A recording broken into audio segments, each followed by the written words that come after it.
Good evening everyone. तो हम लोग जो है ब्लॉक पढ़ रहे थे, राइट? और कल की क्लास में हम लोगों ने इलेक्ट्रॉनिक कन्फिग्रेशन देखा था, ठीक है, लेंथोनाइड्स का।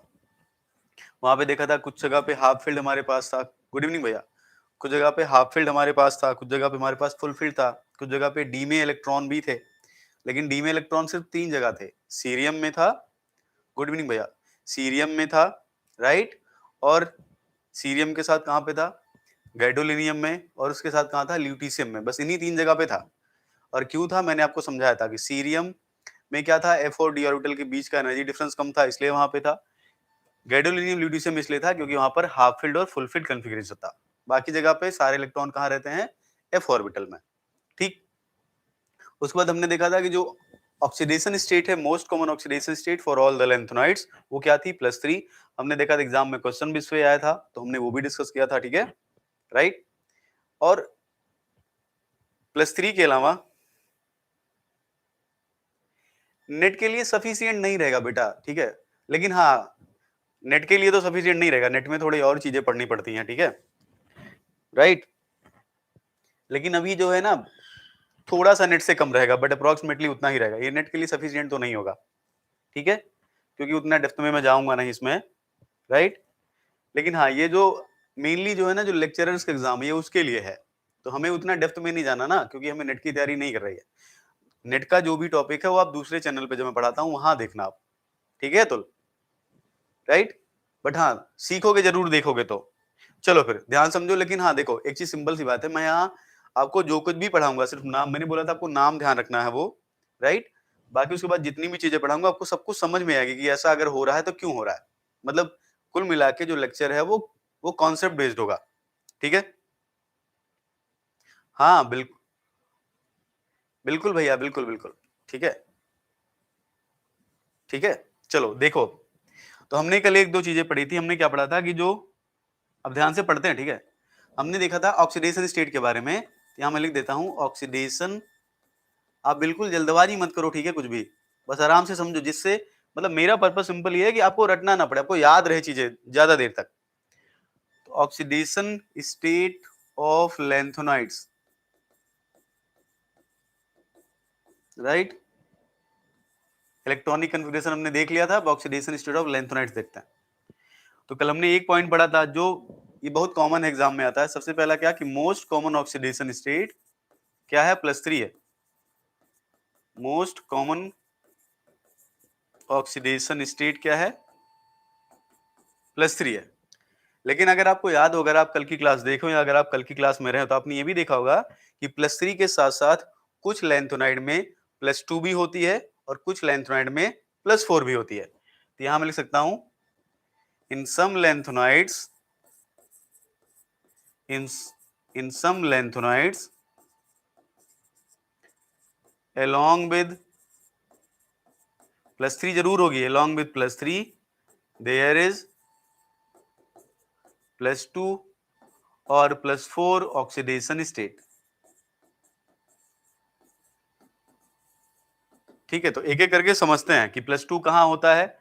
तो एक बार +2 के बारे में देखते हैं, एक बार +4 के बारे में देखते हैं। +3 तो सब में कॉमन है, तो देखते हैं कि +2 ऑक्सीडेशन स्टेट कहां होती है और जहां होती है वहां क्यों होती है। +4 कहां पे होती है और जहां होती है वहां क्यों होती है। फिर उनका स्टेबिलिटी ऑर्डर क्या है, उनका बिहेवियर कैसा है, ऑक्सीडाइजिंग है, रिड्यूसिंग है, राइट? उससे कौन कौन सी प्रॉपर्टीज पे असर पड़ता है, वो सब चीजें हम पढ़ेंगे। तो सबसे पहले हम बात करते हैं +2 ऑक्सीडेशन स्टेट के बारे में, ठीक है। देखो, +2 ऑक्सीडेशन स्टेट इस जो शो करते हैं, +2 oxidation state is shown by, exam में तो एक क्वेश्चन यही आता है कि +2 ऑक्सीडेशन स्टेट कौन कौन से लेंथोनाइड शो करते हैं। नेटवर्क इशू होगा आपके यहाँ जी थोड़ा, ठीक है, राइट? अभी ठीक हो जाएगा, डोंट वरी, यहां सबको ठीक है भैया, राइट? देखो, +2 oxidation state is shown by कौन कौन से एलिमेंट, आपने कल देखा होगा, यूरोपियम, कौन कौन से लेंथोनाइड, यूरोपियम शो करता है +2 ऑक्सीडेशन स्टेट, YB शो करता है +2 ऑक्सीडेशन स्टेट, SM शो करता है +2 ऑक्सीडेशन स्टेट, TM शो करता है +2 ऑक्सीडेशन स्टेट। मेनली ये चार लोग जो हैं आपको क्या शो करते हैं? +2 ऑक्सीडेशन स्टेट। नमस्कार भैया, मेनली ये चार मेटल जो है क्या शो करते हैं, +2 ऑक्सीडेशन स्टेट। और अगर इनका स्टेबिलिटी ऑर्डर देखो कि कौन सा वाला +2 ज्यादा स्टेबल है, कौन सा वाला +2 कम स्टेबल है, स्टेबिलिटी ऑर्डर, तो सबसे ज्यादा स्टेबल +2 किसका होता है, यूरोपियम का। उससे कम स्टेबल किसका होता है, YB2 का। उससे कम स्टेबल किसका होता है, SM2 का। सबसे कम स्टेबल +2 किसका होता है, TM2+ का। तो ये है stability order for Ln2+ ion. मतलब जो लैंथोनाइड +2 ऑक्सीडेशन स्टेट शो करते हैं, उसमें जो ऑक्सीडेशन स्टेट है,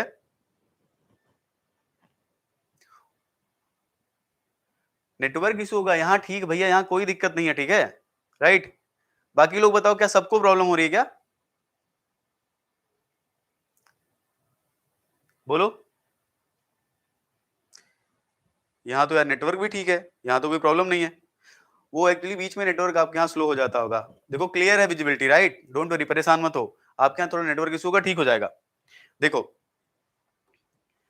यहाँ पर ये है स्टेबिलिटी ऑर्डर सबसे ज्यादा। तो एग्जाम में क्वेश्चन आता है, देखो मैं एक क्वेश्चन कराता हूँ आपको। क्वेश्चन ऐसे पूछा जाता है, द मोस्ट, ऐसे लिखा जाता है, most stable Ln2+ ion, Ln2+ ion is, आपसे एग्जाम में से पूछेगा, आपको दे देगा यूरोपियम 2+ ज्यादा स्टेबल है, YB2+ ज्यादा स्टेबल है, और ये कई एग्जाम में पूछा गया है TM2+ ज्यादा स्टेबल है, या फिर SM2+ स्टेबल है। तो अगर आपको स्टेबिलिटी ऑर्डर नहीं पता तो क्या आप ये क्वेश्चन कर लोगे, बताओ। अगर आप Ln2+ आयन का स्टेबिलिटी ऑर्डर नहीं जानते तो आपसे क्वेश्चन होगा, नहीं होगा। बताओ आंसर क्या होगा, पीछे अभी हमने पढ़ा है। सबसे ज्यादा स्टेबल कौन सा होता है, मैं अभी आपको समझाऊंगा कि वो ज्यादा स्टेबल क्यों है, डोंट वरी, ठीक है, वो रटना नहीं पड़ेगा आपको ऑर्डर। तो अगर आपसे पूछे कि मोस्ट स्टेबल Ln2+ आयन कौन सा है, तो क्या लिखोगे आंसर में, इधर देखो पीछे, सबसे स्टेबल कौन सा है, Eu2+, ध्यान रखना यूरोपियम, राइट, यहां लिखोगे आप, ये आंसर आपका हो जाएगा। ये लोग उससे कंपैरिजन में कम स्टेबल होते हैं, ठीक। अब इसको समझते हैं कि जो Eu2+ है उसकी स्टेबिलिटी ज्यादा क्यों है, ठीक है। तो रीजन समझते हैं हम लोग, ध्यान से देखते हैं, पहले इधर समझो। देखो अगर Eu2+ देखो तो ये होता है F7, YB2+ देखो ये होता है F14, SM2+ देखो ये होता है F6, TM+ देखो ये होता है F13। अब ध्यान से सुनो, ये बताओ यहां पर क्या है, इन दोनों के पास half filled full filled configuration, एक के पास हाफ फिल्ड है और एक के पास क्या है, फुल फिल्ड। इन दोनों के पास क्या है, ना तो किसी के पास हाफ फिल्ड है, ना तो किसी के पास फुल फिल्ड है। तो क्या यहां पर है partly field configuration, partly field configuration. तो अब बताओ, हमें पता है कि जो half filled full filled configuration होता है वो क्या होता है, मोर स्टेबल। पढ़े हो ना इसे आप, जो सिमेट्रिकल अरेंजमेंट होता है क्या होता है, मोर स्टेबल। तो यहां जो ये कन्फिग्रेशन है ये क्या होगा, मोर स्टेबल होगा। यहां जो ये क्या होगा, लेस स्टेबल होगा। तो यहां से एक चीज तो पता चल गई कि यूरोपियम और YB की स्टेबिलिटी जो है सेमेरियम और TM से क्या होगी, ज्यादा। क्यों, क्योंकि यहाँ पर इसके पास हाफ फील्ड, इसके पास full filled, half filled full filled ज्यादा स्टेबल होता है। यहाँ पार्टली फील्ड, यहाँ पार्टली फील्ड, ये क्या होता है, लेस स्टेबल। तो जहां पर लेस स्टेबल कन्फिग्रेशन होगा ऐसे आयन की स्टेबिलिटी कम, जहां पर मोर स्टेबल कन्फिग्रेशन होगा ऐसे आयन की स्टेबिलिटी ज्यादा। तो यहाँ से एक चीज क्लियर हुआ कि यूरोपियम और YB की स्टेबिलिटी जो है वो SM और TM से ज्यादा होगी। बताओ ये बात समझ में आ रही है कि यूरोपियम और YB की स्टेबिलिटी SM और TM से ज्यादा होगी, बोलो। ये बात समझ में है कि europium and YB are more stable than SM and TM। तो यहां से मैं क्या एक कंक्लूजन निकाल सकता हूं, 10 Eu2+ and YB2+ are more stable than TM2+ and SM2+, ठीक है, राइट। अब आगे देखते हैं, कंपेयर करते हैं यूरोपियम और YB में, इनमें दोनों में देखते हैं कि स्टेबिलिटी कैसे देखते हैं, इन दोनों में कंपेयर करते हैं। यहाँ हाफ फिल्ड है, यहाँ फुल फिल्ड है, तो दोनों के पास क्या है, स्टेबल कॉन्फ़िगरेशन।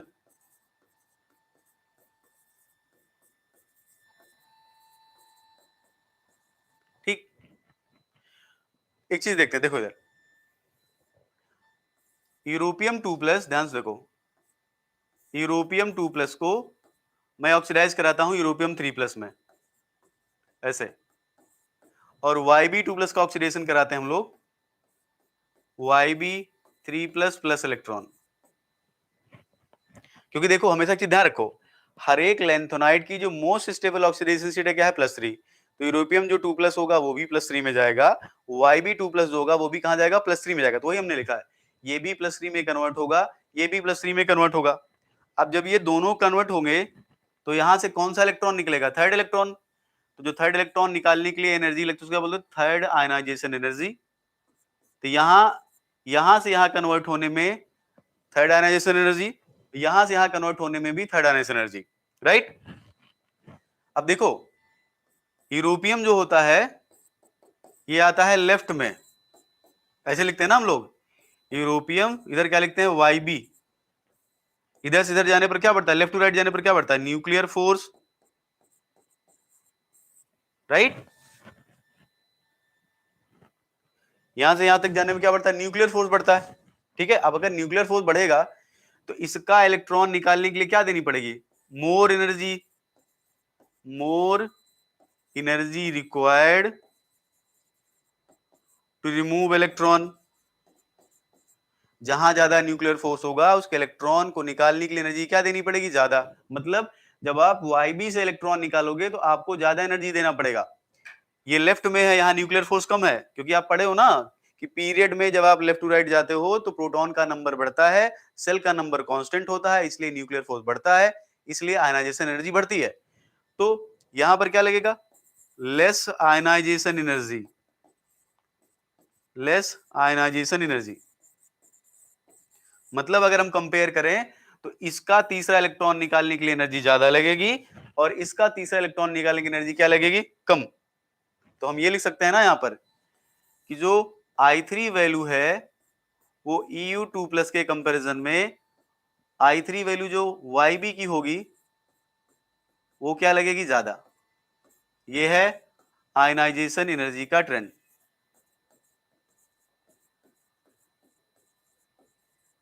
ठीक, मतलब अगर सिर्फ आयनाइजेशन एनर्जी देखो, आएगी भैया, परेशान मत हो, ठीक है, डोंट वरी। देखो उसका नोटिफिकेशन मोस्ट, देखो उसके बारे में काफी चर्चाएं चल रही हैं, तो हो सकता है अक्टूबर तक डेफिनेटली आ जाएगी वैकेंसी वो, राइट। देखो यहां से यहां इलेक्ट्रॉन निकालने के लिए आपको एनर्जी देना पड़ेगा, यहां से यहां इलेक्ट्रॉन निकालने के लिए एनर्जी देना पड़ेगा। अब इसको देख के आपको क्या लगता है कि जब YB से आप तीसरा इलेक्ट्रॉन निकालोगे तो वो इलेक्ट्रॉन इजिली नहीं निकालेगा, यूरोपियम से आप इलेक्ट्रॉन निकालोगे तो निकाल देगा। मतलब यहां से ये क्लियर हुआ आयनाइजेशन एनर्जी से कि यहां से यहां कन्वर्जन क्या है, इजी है, ये जल्दी हो जाएगा। यहां से यहां कन्वर्जन क्या है, डिफिकल्ट, क्योंकि यहां एनर्जी क्या लग रही है, ज्यादा। ठीक, इसका मतलब क्या हुआ, इसका मतलब ये हुआ कि यूरोपियम 2+ जो है वो यूरोपियम 3+ में कन्वर्ट होने की टेंडेंसी ज्यादा होगी, YB2+ की YB3 में कन्वर्ट होने की टेंडेंसी क्या होगी, यहां क्या होगा, मोर टेंडेंसी होगा कन्वर्जन का, यहां क्या होगा, लेस टेंडेंसी होगा। किसके बेसिस पर हम ये बता रहे हैं, जब हम आयनाइजेशन एनर्जी की बात करें, on the basis of ionization energy.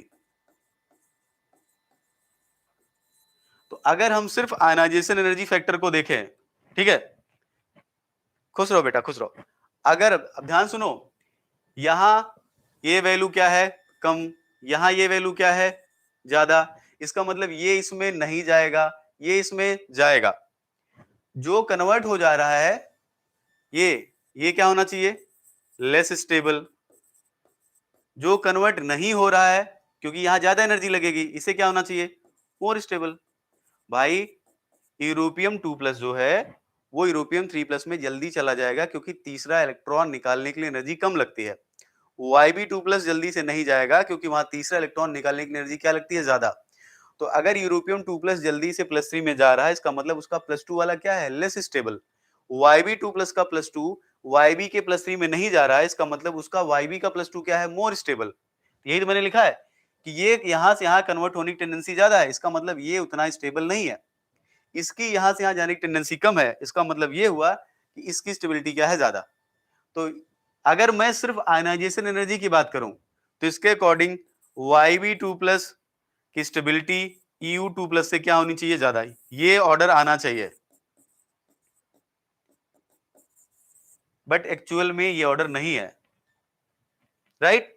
Order क्या है, अभी हमने देखा था, ऑर्डर ये है EU2+ की स्टेबिलिटी YB2+ से क्या होती है, ज्यादा।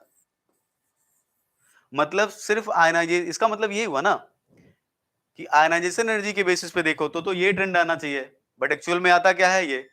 इसका मतलब ये हुआ कि हमें आयनाइजेशन एनर्जी ही नहीं देखनी है, कुछ और भी देखना है, राइट। ठीक है, तो इसलिए ध्यान से सुनो। अब जब कभी भी आप किसी भी सिस्टम की ऑक्सीडेशन स्टेट की स्टेबिलिटी के बारे में सोचते हो तो आपको 3 पैरामीटर पता होना चाहिए। अगर आपको ये बताना है कि किसी मेटल कटायन की कौन सी ऑक्सीडेशन स्टेट स्टेबल है, तो उसके लिए आपको 3 चीजें पता होनी चाहिए, तब आप बता पाओगे कि स्टेबिलिटी ज्यादा है या कम है। सिर्फ एक फैक्टर देख के कभी भी स्टेबिलिटी ट्रेंड को नहीं बताया जाता।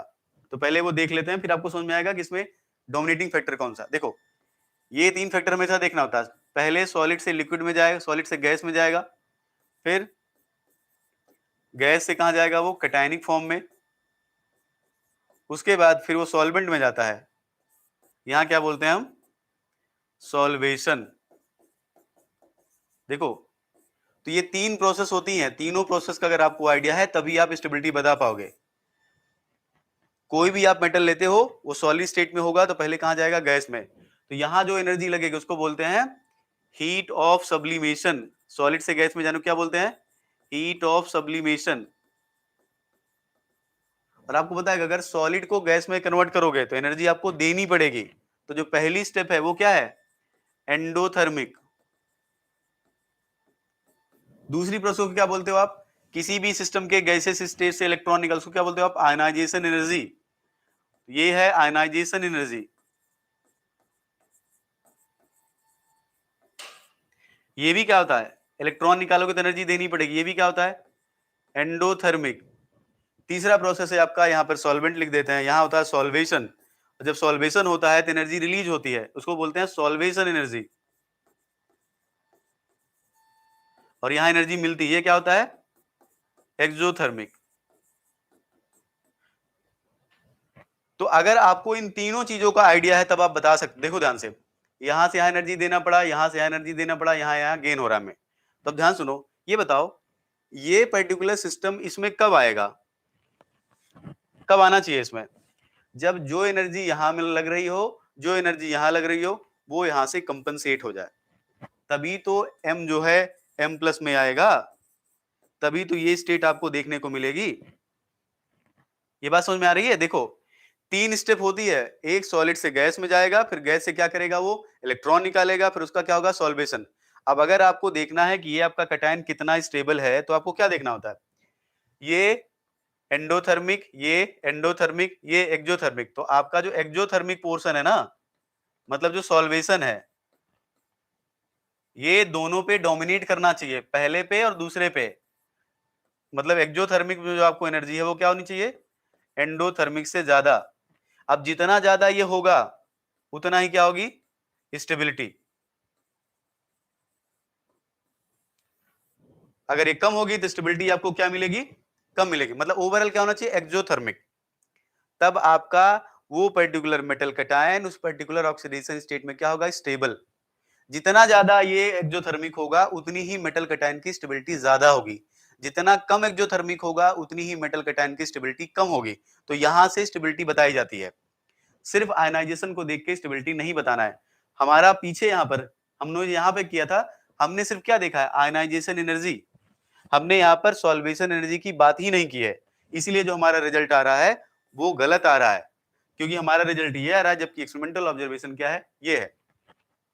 ठीक है, तो हम जो है सिर्फ क्या देखा है यहाँ पर हमने, सिर्फ आयनाइजेशन एनर्जी। अभी देखते हैं हम लोग दूसरा सॉल्वेशन एनर्जी, वो फैक्टर देखेंगे तो हमें पता चल जाएगा। ठीक, तो ये 3 पैरामीटर आपको पता होने चाहिए। अब देखो, चलो देखते हैं सॉल्वेशन, ध्यान से देखो इधर। जब EU2+ EU3 में जाएगा तो इसका सॉल्वेशन होगा। जब YB2+ YB3 में जाएगा इसका भी सॉल्वेशन होगा। ठीक है, इसका भी सॉल्वेशन, इसका भी सॉल्वेशन। जो सॉल्वेशन होता है किस पे डिपेंड करता है? वो सॉल्वेशन डिपेंड करता है चार्ज के डायरेक्टली प्रोपोर्शनल और साइज के इनवर्सली प्रोपोर्शनल होता है। सॉल्वेशन मतलब यहां पर वाटर मान लेते हैं, ठीक है, तो यहां जो एनर्जी उसको क्या बोल सकते हैं हम लोग? Hydration energy, right. अब ध्यान से एक चीज देखो, EU3+ YB3+ में YB3+ है स्मॉल साइज का, ये स्मॉल साइज, चार्ज तो देखो चार्ज दोनों पे बराबर है, जितना छोटा साइज उतना सॉल्वेशन, जितना ज्यादा सॉल्वेशन उतना ही क्या होगा? ये एक्सोथर्मिक, मोर एक्सोथर्मिक। EU2+ में क्या है? इसका है लार्ज साइज, इसका होगा लेस सॉल्वेशन, तो ये क्या हो जाएगा? Less exothermic.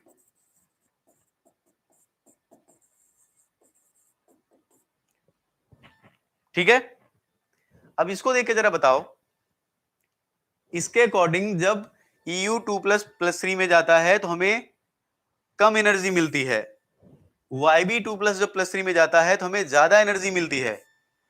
तो किसकी टेंडेंसी ज्यादा है +2 से +3 में जाने की? इसकी, क्योंकि यहां से जब यहां जाएगा तो यहां ज्यादा सॉल्वेशन होगा, मोर गेन होता है, इसका क्या होगा? More tendency to convert, more tendency to convert in +3। इसका क्या होगा? क्योंकि यहां लेस सॉल्वेशन है तो लेस टेंडेंसी टू कन्वर्ट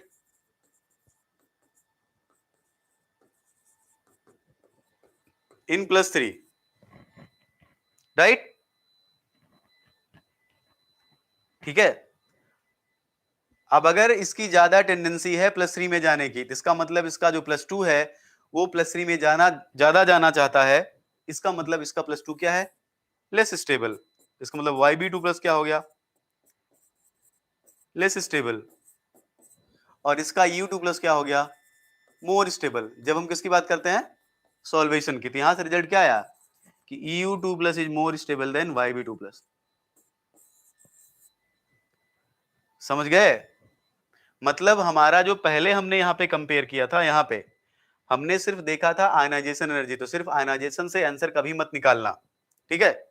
अभी सॉल्वेशन जो हमने देखा तो हमने देखा कि जो छोटा साइज होता है इसका ज्यादा सॉल्वेशन होगा, मतलब जब YB2++3 में जाएगा तो ज्यादा फायदा है, EU2+ EU3+ में जाएगा तो कम फायदा है।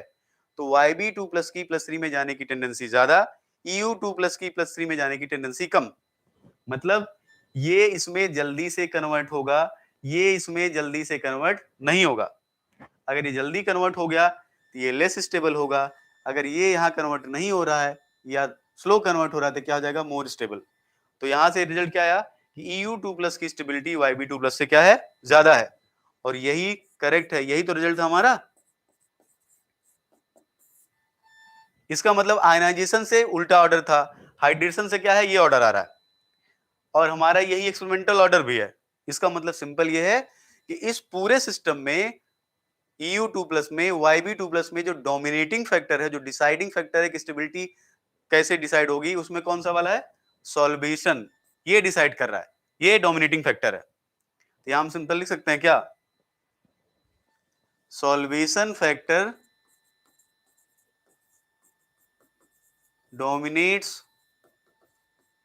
ओवर आयनाइजेशन एनर्जी, इसीलिए EU2+ की स्टेबिलिटी YB2+ से ज्यादा है।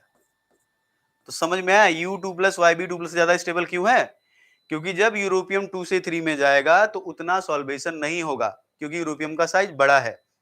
जब YB2++3 में जाएगा तो वहां सॉल्वेशन ज्यादा होगा, जहां सॉल्वेशन ज्यादा होगा वहां गेन ज्यादा होगा, जहां गेन ज्यादा होगा वहां स्टेबिलिटी ज्यादा होगी, तो उसके बनने की टेंडेंसी ज्यादा होगी।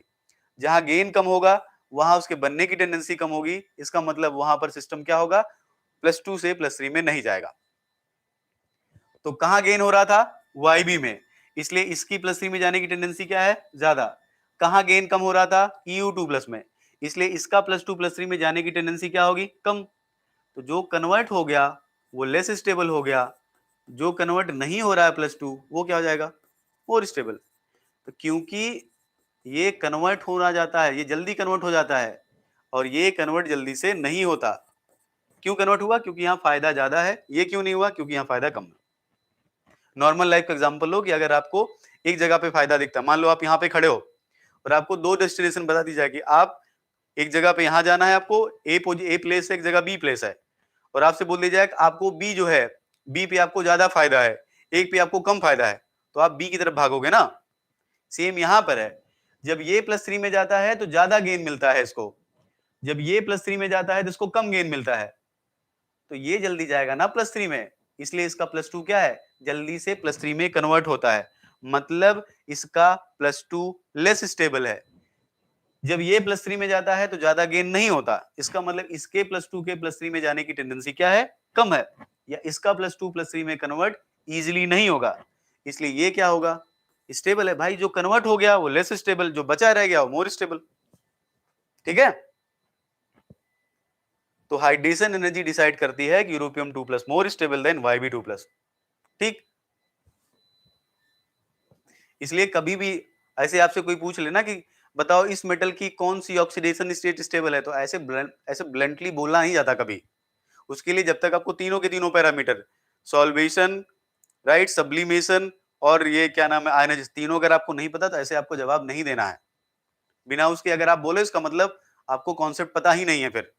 ठीक है, मैं आपसे बोल दूं कि ये फला मेटल बताओ कौन सी ऑक्सीडेशन स्टेट स्टेबल होगी, इसका मतलब अगर आप ऐसे बिना कुछ सोचे समझे जवाब दे रहे हो, अगर आपको पता है तो ठीक है, ऐसे अपने मन से कुछ भी जवाब दे रहे हो, इसका मतलब कॉन्सेप्ट क्लियर है। जब तक तीनों पैरामीटर नहीं पता होते स्टेबिलिटी हम डिसाइड नहीं कर पाते। ठीक है, सेम यही कॉन्सेप्ट किसमें लगाओगे? सेमेरियम में और टीएम में। देखो यहां पर सॉल्वेशन फैक्टर, यहां भी देखो, ये +3 में जाता है इलेक्ट्रॉन, ये है लार्ज साइज, ये है लार्ज साइज। लार्ज साइज होगा तो क्या मिलेगा? Less solvation. लेस सॉल्वेशन का मतलब क्या होगा? Less exothermic. मतलब जब ये +3 में जाएगा तो उतना फायदा नहीं है, लेस एक्सोथर्मिक। अगर लेस एक्सोथर्मिक है तो +3 में जाने की टेंडेंसी कम, इसका मतलब क्या हो गया? +2 क्या हो गया इसका? More stable. टीएम में करोगे स्मॉल साइज, जब ये +3 में जाएगा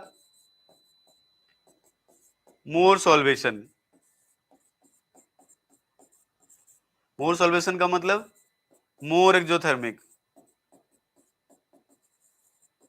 मोर एक्सोथर्मिक, मोर एक्सोथर्मिक का मतलब सिंपल सी बात है, गेन ज्यादा है यहाँ पे, इसका मतलब इसके यहां से यहां जाने की टेंडेंसी ज्यादा आती है, क्या हो जाएगा? Less stable.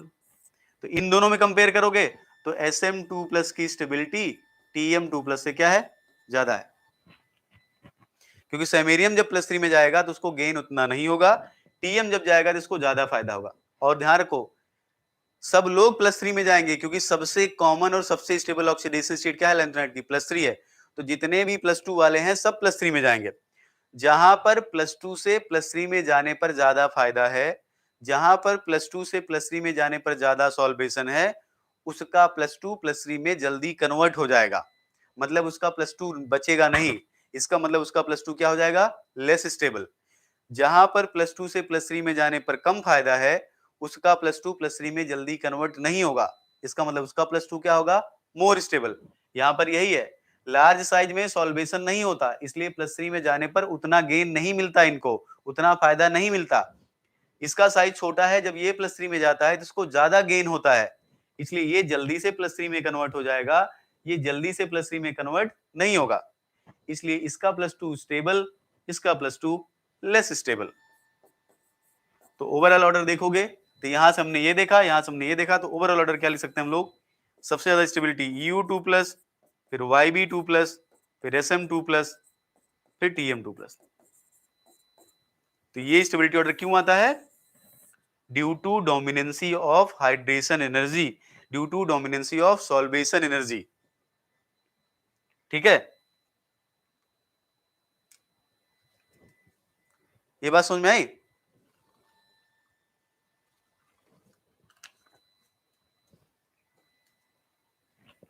अब इसे रटना नहीं है आपको, ठीक है? तब ध्यान रखो, सबसे स्टेबल यू, उसके बाद वाई, वाई बी, उसके बाद एस एम, उसके बाद टी एम।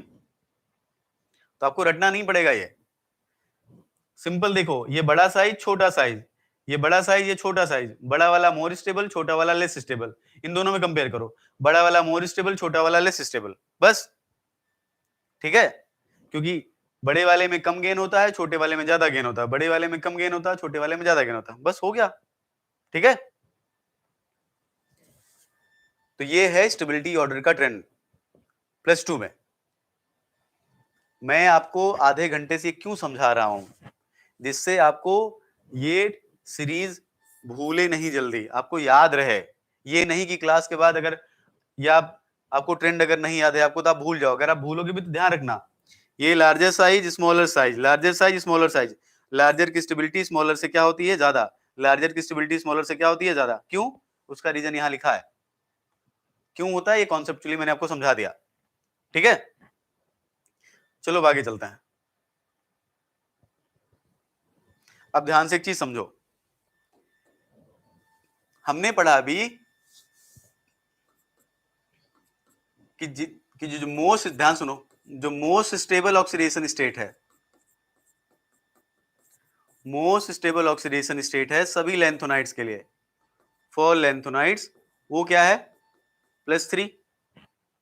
इसका मतलब अगर कोई भी लेंथोनाइट +2 में होगा, ध्यान सुनो, अगर कोई भी लेंथोनाइट +2 में होगा तो उसकी टेंडेंसी +3 में जाने की होगी। ऐसे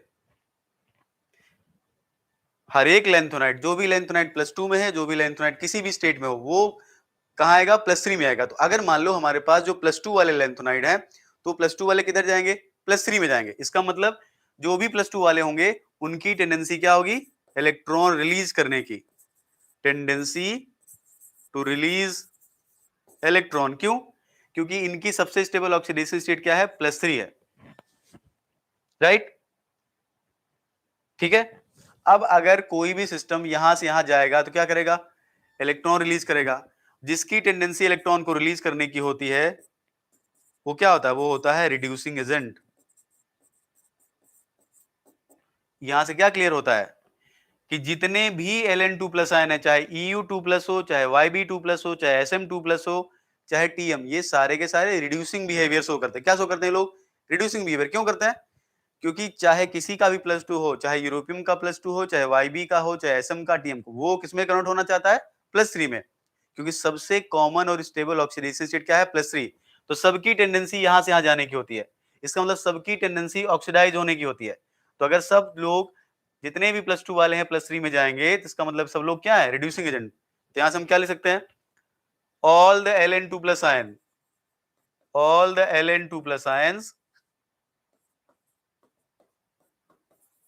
are reducing in nature, reducing in nature। ठीक है, तो आपसे पूछा जाए, बताओ Ln2+ कैसा है, ऑक्सीडाइजिंग है, रिड्यूसिंग है, क्या बोलोगे, सारे के सारे Ln2+ आयन कैसे होते हैं, रिड्यूसिंग एजेंट की तरह काम करते हैं। ठीक है, तो चाहे Eu2+ हो, चाहे Yb2+ हो, चाहे Sm2+ हो, चाहे Tm2+ हो, ये सारे के सारे क्या होते हैं, रिड्यूसिंग एजेंट है, ये ऑक्सीडाइजिंग एजेंट नहीं है। ठीक है, ये लोग क्या है, रिड्यूसिंग एजेंट। समझ में आई बात?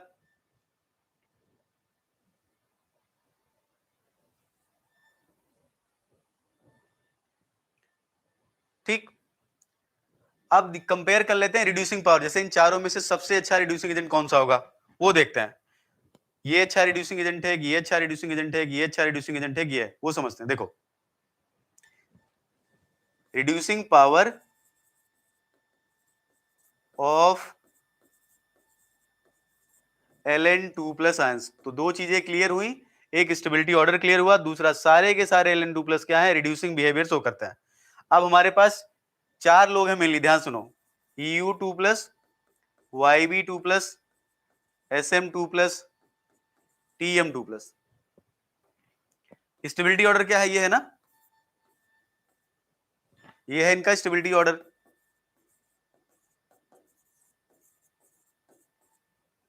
ठीक, अब देखो इसका मतलब ये हुआ, अगर ये +2 स्टेबल है, ये +2 लेस स्टेबल, इसका मतलब इस +2 की, इसकी क्या है, लेस टेंडेंसी है किसमें जाने की, less tendency to convert into +3। भाई अगर किसी सिस्टम का +2 स्टेबल, इसका मतलब उसका +2 के +3 में जाने, +2 की +3 में जाने की टेंडेंसी कम है, तभी तो +2 स्टेबल हुआ। अगर ये चला जाएगा तो इसका मतलब क्या हुआ, +2 स्टेबल थोड़ी होगा। यहां पर इसकी क्या है, more tendency to convert into, more tendency to convert into +3। मतलब ये हुआ कि ये +2 में जाना चाहता है, इसकी टेंडेंसी सबसे ज्यादा है, इसका मतलब इसकी टेंडेंसी है more tendency to oxidize, more tendency to oxidize. ये क्यों स्टेबल है, क्योंकि ये +2 से +3 में नहीं जाना चाहता।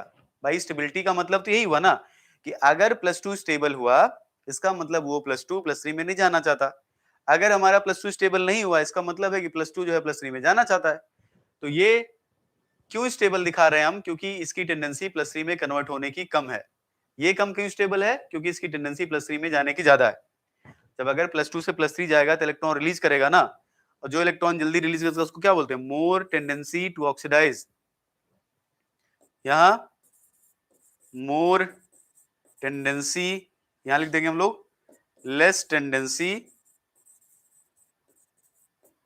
To oxidise. ऑक्सीडाइज मतलब खुद का इलेक्ट्रॉन निकालना, ऑक्सीडाइज इटसेल्फ, राइट।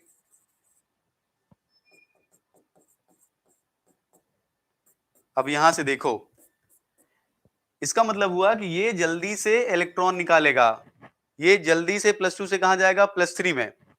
ये वाला जल्दी से +2 से +3 में नहीं जाएगा। तो अगर ये +2 से +3 में जल्दी जाएगा तो ये क्या हो जाएगा, स्ट्रॉन्ग रिड्यूसिंग एजेंट, और ये क्या हो जाएगा, weak reducing agent, weak reducing agent. मतलब जिसका +2 जितना स्टेबल है उतना ही वीकर रिड्यूसिंग एजेंट है वो, जिसका +2 जितना कम स्टेबल है उतना ही स्ट्रॉन्गर रिड्यूसिंग एजेंट है वो। मतलब जो स्टेबिलिटी ऑर्डर है ना, उसका जो उल्टा ऑर्डर होता है वो क्या होता है, रिड्यूसिंग पावर का ऑर्डर। तो यहाँ रिड्यूसिंग पावर का ऑर्डर क्या हो जाएगा, Tm2+, Sm2+, Yb2+, Eu2+, ये सारे के सारे रिड्यूसिंग है, ये होता है रिड्यूसिंग पावर का ऑर्डर। तो सबसे स्ट्रॉन्गर रिड्यूसिंग एजेंट कौन है, Tm। सबसे बी का रिड्यूसिंग एजेंट कौन है, Eu। ठीक है, मतलब जिसका +2 कम स्टेबल वो स्ट्रॉन्ग रिड्यूसिंग एजेंट, जिसका +2 मोर स्टेबल वो वीक रिड्यूसिंग एजेंट। बस इतना करना है। मतलब जो स्टेबिलिटी ऑर्डर है इसका उल्टा ऑर्डर जो होता है वो क्या होता है, रिड्यूसिंग पावर का ऑर्डर होगा। याद नहीं करना इसे, ये वाला अगर आपको पता है तो दूसरा आपसे हो जाएगा। ठीक है, इतनी बात समझ में आती है। अगर +2 स्टेबल है इसका मतलब वो +2 +3 में नहीं जाना चाहता, इसका मतलब वो खुद को ऑक्सीडाइज नहीं करना चाहता, इसका मतलब इलेक्ट्रॉन जल्दी से नहीं देना चाहता। जो जल्दी से इलेक्ट्रॉन नहीं देता है वो वीक रिड्यूसिंग एजेंट होता है। जिसका +2 कम स्टेबल है इसका मतलब वो +2 +3 में जल्दी जाना चाहता है, वो खुद को जल्दी से ऑक्सीडाइज करना चाहता है, वो जल्दी से इलेक्ट्रॉन देना चाहता है। जो जल्दी से इलेक्ट्रॉन देता है वो क्या होता है, स्ट्रॉन्ग रिड्यूसिंग एजेंट। ठीक है, तो जिसका +2 मोर स्टेबल वो वीक रिड्यूसिंग एजेंट, जिस आयन का +2 लेस स्टेबल वो स्ट्रॉन्ग रिड्यूसिंग एजेंट। बस, मतलब स्टेबिलिटी ऑर्डर का उल्टा ऑर्डर जो है वो रिड्यूसिंग पावर का ऑर्डर है। ठीक है,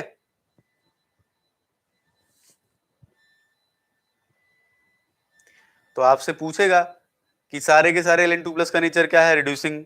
स्टेबिलिटी ऑर्डर बताओ, वो भी आप देख लेना कि स्टेबिलिटी ऑर्डर कैसे हम प्रेडिक्ट करते हैं। ठीक, चलो और कुछ देखते हैं +2 में। देखो, तो हमने देख लिया रिड्यूसिंग पावर, हमने देख लिया स्टेबिलिटी ऑर्डर। ठीक है, एक चीज और देखो, ध्यान से सुनना। जो Eu2+ है और Yb2+, इन दोनों को देखो, इनका साइज क्या है, लार्ज साइज। ठीक। दूसरा ऑक्सीडेशन स्टेट क्या है इनकी, +2। इनका कंपेयर अगर हम करें एल्कलाइन अर्थ मेटल से, एल्कलाइन अर्थ मेटल से, तो एल्कलाइन अर्थ मेटल्स भी क्या होते हैं, एल्कलाइन में कौन से, हैवियर। हैवियर का मतलब स्ट्रोंसियम, बेरियम, राइट, कैल्शियम, ये बोल सकते हैं। इनमें भी देखो इनका भी क्या है, लार्ज साइज, और ऑक्सीडेशन स्टेट क्या है इनकी भी, +2। जरा ध्यान से देखो, ये जो Eu2Yb2+ है, मैं इनको क्यों ले रहा हूं, क्योंकि ये लोग ज्यादा स्टेबल हैं, ठीक है, बाकी कम स्टेबल होते हैं। और heavier alkaline earth metal, strontium, barium, calcium, ये सब ले रहा हूं, ये भी लार्ज साइज के होते हैं, ये भी लार्ज साइज के हैं। यहां भी ऑक्सीडेशन स्टेट +2 है, यहां भी ऑक्सीडेशन स्टेट +2 है। तो यहां पर क्या है, साइज भी सिमिलर, ऑक्सीडेशन स्टेट भी सिमिलर। मतलब जो हमारे पास ये लैंथोनाइड्स हैं, इनकी प्रॉपर्टी किससे सिमिलर होगी, हैवियर एल्कलाइन अर्थ मेटल से। क्यों, क्योंकि दोनों में ऑक्सीडेशन स्टेट सेम और दोनों का साइज क्या है, लार्ज है। इसका मतलब क्या हो जाएगा, अगर ये प्रॉपर्टी सिमिलर है दोनों की, तो क्या शो करेंगे, शोज सिमिलरिटी इन properties.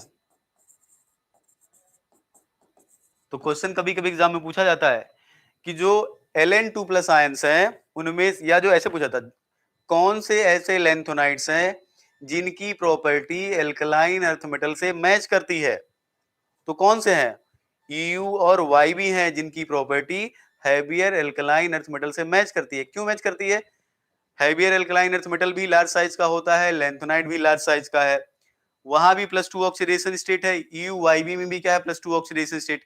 Oxidation state same, size इनका बड़ा है, अगर प्रॉपर्टीज सेम हो गई, दोनों की ऑक्सीडेशन स्टेट सेम और दोनों बड़े साइज के, तो इन दोनों की प्रॉपर्टी तो मैच करेगी ना, तो क्या शो करेंगे, सिमिलरिटीज इन प्रॉपर्टीज।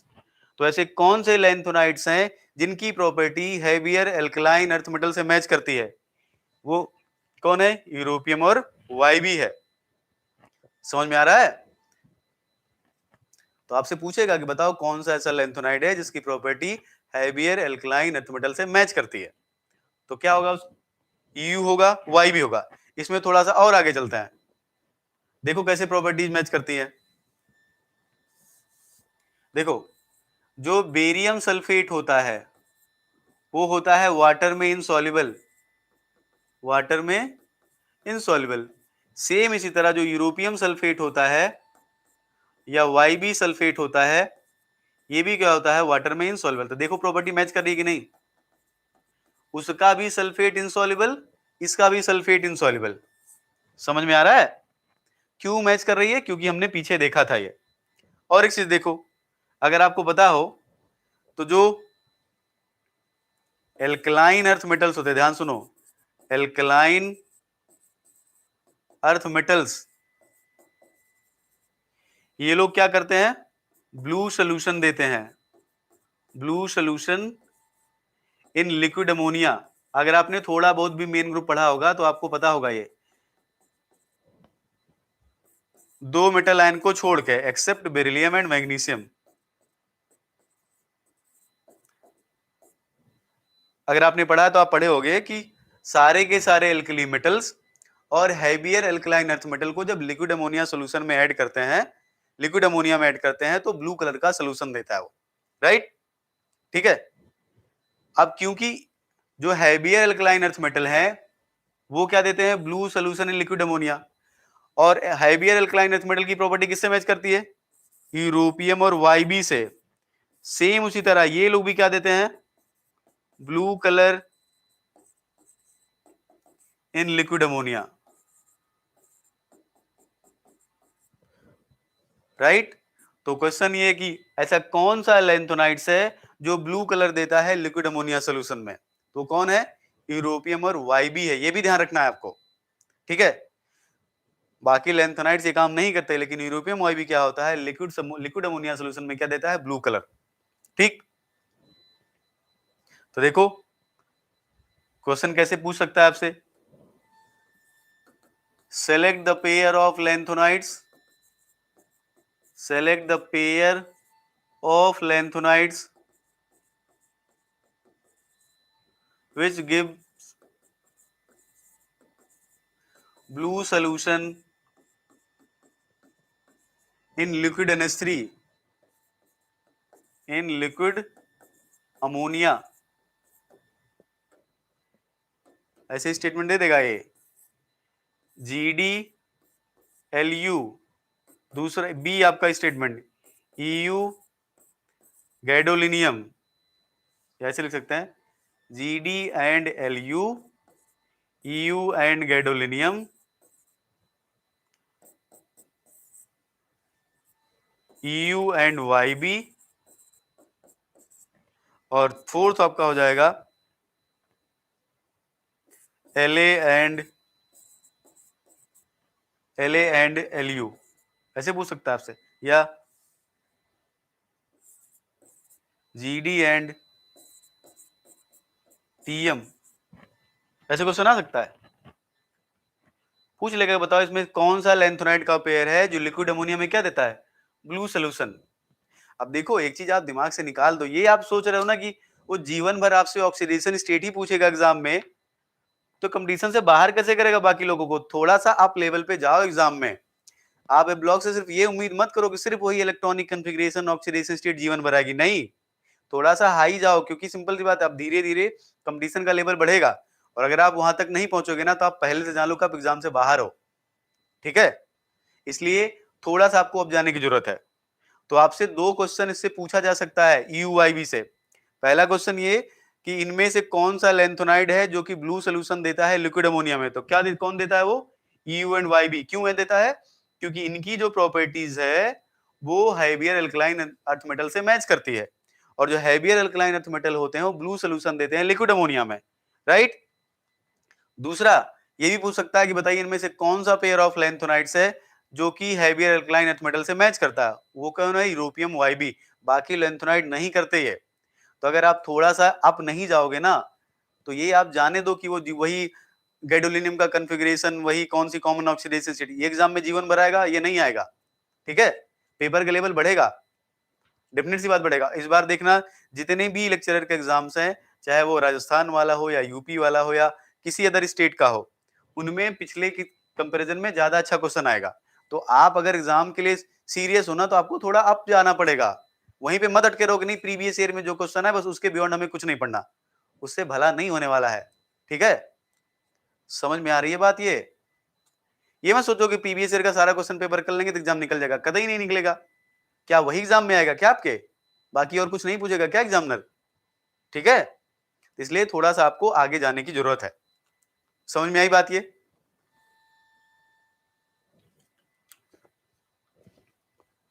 तो कौन ज्यादा स्टेबल है, स्टेबिलिटी ऑर्डर कौन सा है, राइट, अलग अलग जो बिहेवियर है वो कैसे आएगा, रिड्यूसिंग पावर का बिहेवियर क्या है, ये सब एग्जाम में पूछेगा वो। ठीक है, चलो आगे चलते, कुछ और समझाते हैं इसी में आपको। देखो ध्यान से समझने की कोशिश करो, देखो इधर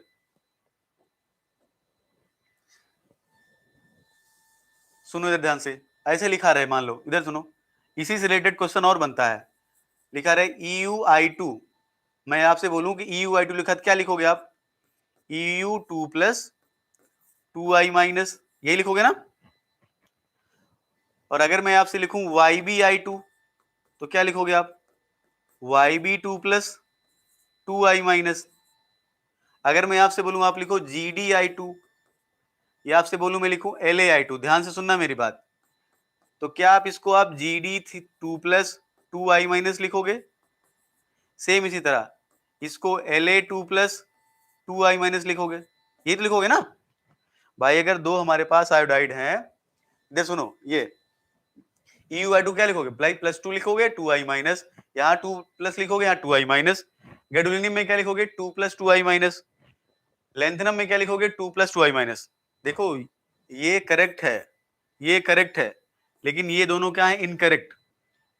क्यों, क्योंकि gadolinium plus 2 oxidation state show ही नहीं करता, वो क्या शो करता है, +3, लेंथनम +2 ऑक्सीडेशन स्टेट शो ही नहीं करता। क्या शो करता है वो? +3। इसका मतलब ये जो यहाँ पे हमने आयंस को ब्रेक किया है ना, यहाँ तो सही है क्योंकि ये लोग +2 शो करते हैं। अगर गैडोलिनियम में ऐसा लिखा रहे, लेंथनम में ऐसा लिखा रहे या बाकी लेंथोनाइड में ऐसा लिखा रहे तो ये नहीं लिखना है। क्यों? क्योंकि +2 ना तो ये शो करता है ना तो ये शो करता है। तो ये लोग कैसे लिखोगे इनको? इनको ऐसे लिखा जाता है, गैडोलिनियम 3+ ऑक्सीडेशन स्टेट में होता है, 2 आयोडाइड हो गया। देखो इसने 3 इलेक्ट्रॉन निकाले, 2 इलेक्ट्रॉन किसको मिला? आयोडीन को। 1 इलेक्ट्रॉन बचा ना, तो वो इलेक्ट्रॉन फ्री घूमता रहता है ऐसे। सेम इसी तरह अगर इसको आप ब्रेक करोगे तो यहाँ पर लेंथनम 2 नहीं लिखना है, लेंथनम 3 में होता है 2 आयोडाइड, और क्योंकि 3 इलेक्ट्रॉन निकाला तो 1 इलेक्ट्रॉन फ्री, ये लिखना है आपको, ऐसे दिखाना है इनको। समझ में आ रहा है? इस तरह मत लिखना, ये गलत है। बताओ ये बात समझ में आई कि नहीं? यहां क्यों लिख सकते हैं? क्योंकि ये +2 शो कर सकता है, शो करता, अभी देखा था हमने। यहां क्यों नहीं लिख रहे हैं? क्योंकि +2 ये शो ही नहीं करता। कल की क्लास में देखो, क्या मैंने गैडोलिनियम की +2 ऑक्सीडेशन स्टेट लिखी है? नहीं। क्या मैंने लेंथनम की +2 ऑक्सीडेशन स्टेट लिखी है? नहीं।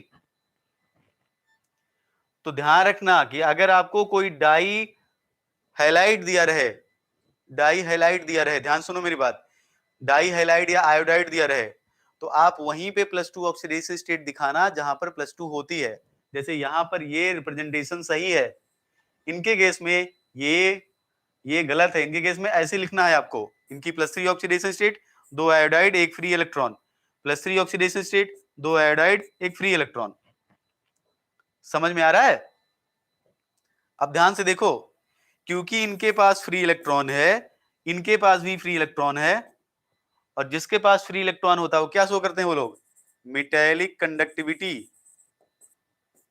क्या शो करते हैं वो? Metallic conductivity. तो जो ये वाला है और ये वाला, ये क्या है? ये मेटेलिक कंडक्टर है। तो आपसे क्वेश्चन पूछेगा, फाइंड आउट करो इनमें से कौन मेटेलिक कंडक्टर है। तो आपको जब तक ऑक्सीडेशन स्टेट का आइडिया नहीं है, आप तो फिर ऐसे लिखते जाओगे सबको, फ्री इलेक्ट्रॉन आएगा ही नहीं। जहां पर फ्री इलेक्ट्रॉन होता है वो क्या शो करता है? Metallic conductivity. ये बात समझ में आ रही है? बताओ। तो जो आपका गैडोलिनियम I2 होता है और LaI2 होता है, ये दोनों के दोनों क्या है? Metallic conductor. अगर आप मेटल पढ़े होगे तो आपको होता है, मेटल में क्या होता है? Free electron. उसी फ्री इलेक्ट्रॉन की वजह से तो मेटल क्या शो करते हैं? Metallic conductivity. जबकि ये लोग, ये मेटेलिक कंडक्टर नहीं है, ये क्या है? ये इंसुलेटर है, क्योंकि यहां फ्री इलेक्ट्रॉन नहीं है। राइट? तो आपको ये पता होना चाहिए कि कौन सा +2 में, कौन सा +2 में नहीं है, तभी आप सही आयन का कंपोजिशन लिख पाओगे, और तभी आपको पता चलेगा कि सिस्टम में फ्री इलेक्ट्रॉन है कि नहीं है। अगर फ्री इलेक्ट्रॉन है तो मेटेलिक कंडक्टर, अगर फ्री इलेक्ट्रॉन नहीं है तो मेटेलिक कंडक्टर नहीं होगा वो। समझ में आ रहा है ये? तो यहां ध्यान रखना, ये दोनों क्या है? Metallic conductor. क्यों? क्योंकि इसमें ये स्टेट है। ये दोनों क्या है? इंसुलेटर, क्योंकि यहां पर फ्री इलेक्ट्रॉन नहीं है। बताओ ये बात समझ में आई?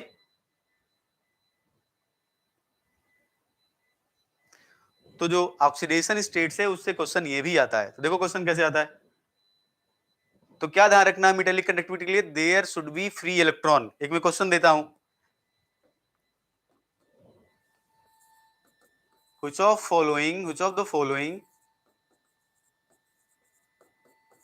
the following show metallic conductivity?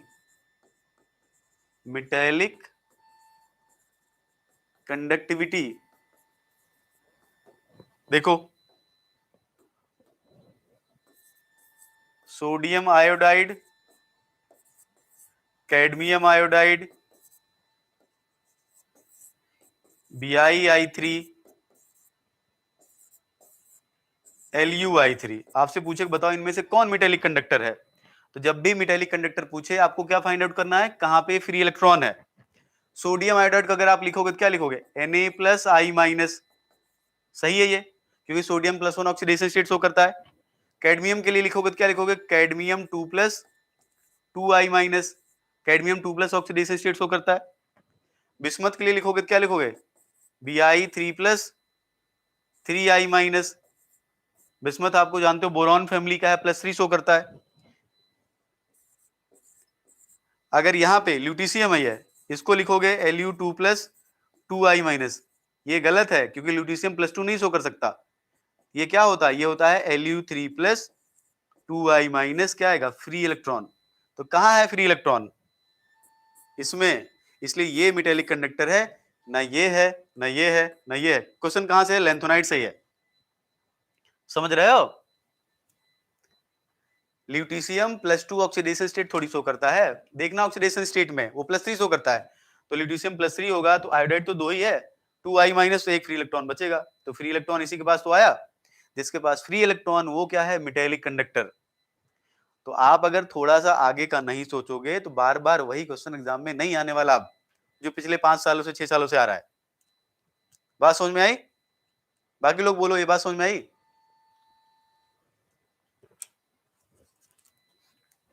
तो +2 से, तो Ln2 प्लस आयन से क्या क्या क्वेश्चन आएगा, पहला क्वेश्चन, कौन ज्यादा स्टेबल है, स्टेबिलिटी ऑर्डर, काम क्या है इनका, रिड्यूसिंग एजेंट, रिड्यूसिंग पावर का ऑर्डर, राइट। प्रॉपर्टी किससे मैच करती है यूरोपियम YB की, एल्कलाइन अर्थ मेटल से, इसीलिए इनके बीच जो सल्फेट्स हैं क्या है, इनसॉल्युबल, और दूसरा ये लोग भी जो है लिक्विड अमोनिया सोल्यूशन में क्या देते हैं, ब्लू कलर। फिर एक क्वेश्चन यहां से आएगा, आपको दे देगा डाई आयोडाइड करके, पूछेगा बताओ कौन मेटेलिक कंडक्टर है, तो जो +2 शो करता है वो तो नहीं होगा, लेकिन जो लैंथोनाइट +2 नहीं शो करते वहां पर डायोडाइड अगर होगा तो वहां पर फ्री इलेक्ट्रॉन भी आएगा, और जहां फ्री इलेक्ट्रॉन आएगा वो क्या होगा, मेटेलिक कंडक्टर।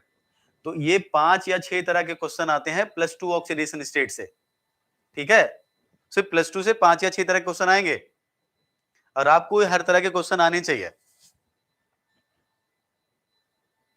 बाकी कॉमन ऑक्सीडेशन स्टेट +3 है, वो तो आप जानते ही हो, राइट।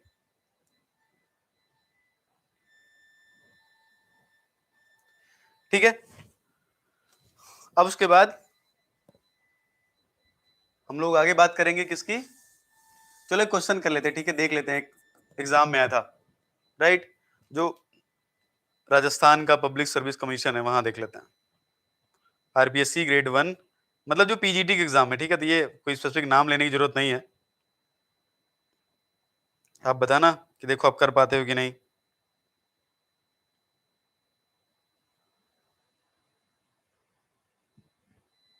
देखो क्वेश्चन है, व्हिच ऑफ द फॉलोइंग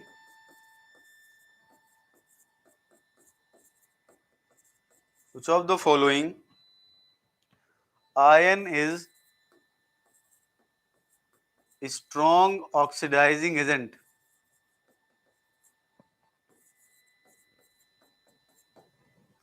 पहला है आपका सीरियम 4+, दूसरा है आपका यूरोपियम 2+, तीसरा है आपका YB2+, और फोर्थ है आपका ऑल, मतलब सीरियम 4+ भी ऑक्सीडाइजिंग है, EU2+ भी ऑक्सीडाइजिंग है, YB2+ भी ऑक्सीडाइजिंग है। ये जो RPSC होता है ना राजस्थान वाला, उसका है। PGT का मतलब समझो, ठीक है, इसमें कोई स्पेसिफिक नाम लिखने की जरूरत नहीं है कि राजस्थान में आया तो यूपी में नहीं आ सकता, यूपी में है तो सब एक ही पार्ट, तो क्वेश्चन कहीं भी पूछा जा सकता है, ठीक है। तो अभी हमने पढ़ा कि जो लैंथोनाइट +2 में होते हैं वो लोग क्या होते हैं, रिड्यूसिंग बिहेवियर होता है ना, ये लोग रिड्यूसिंग है। वो क्या पूछ रहा है, ऑक्सीडाइजिंग, तो ये नहीं हो सकता, ये नहीं हो सकता, और ये भी तो नहीं होगा क्योंकि इसमें भी तो इन्वॉल्व है ये, तो आंसर क्या बचा आपका, ये आंसर हो गया, ठीक है, कर लोगे ना।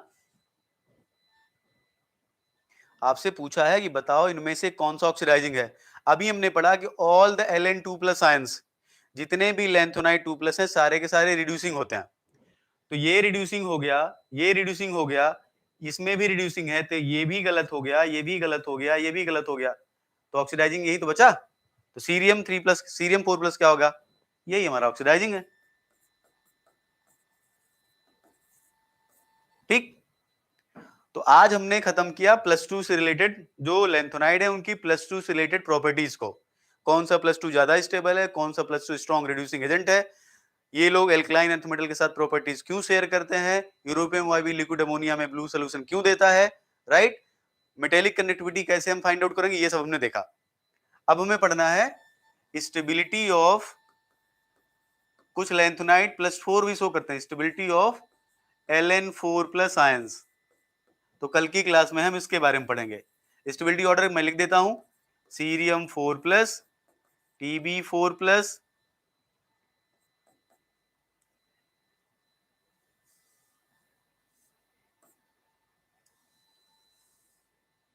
Nd4+, एक मिनट,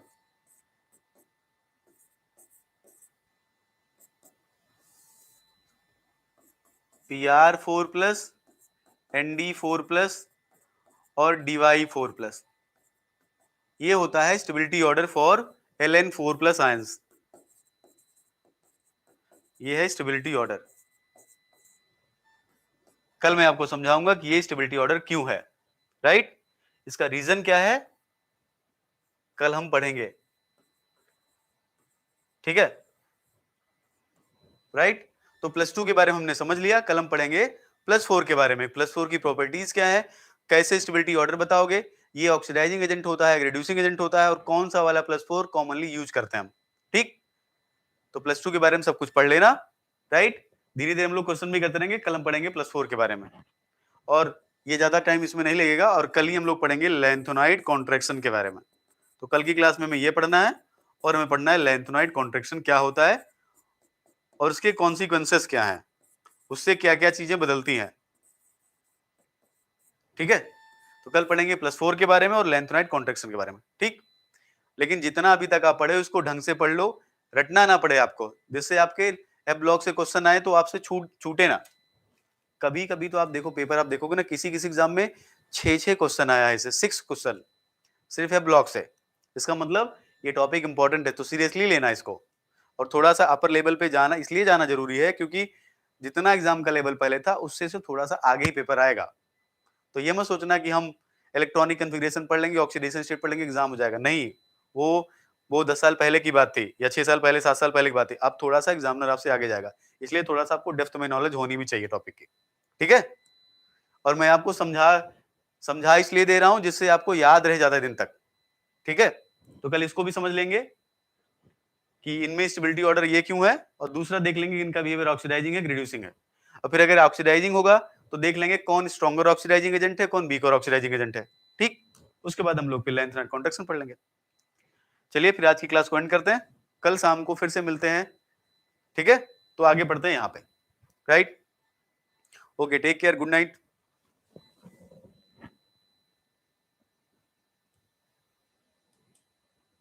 गुड नाइट सभी को, अच्छे से ध्यान रखो और ढंग से पढ़ो। कोई भी डाउट होगा कल आप क्लास में पूछ लेना, रटना नहीं कुछ भी, ठीक है?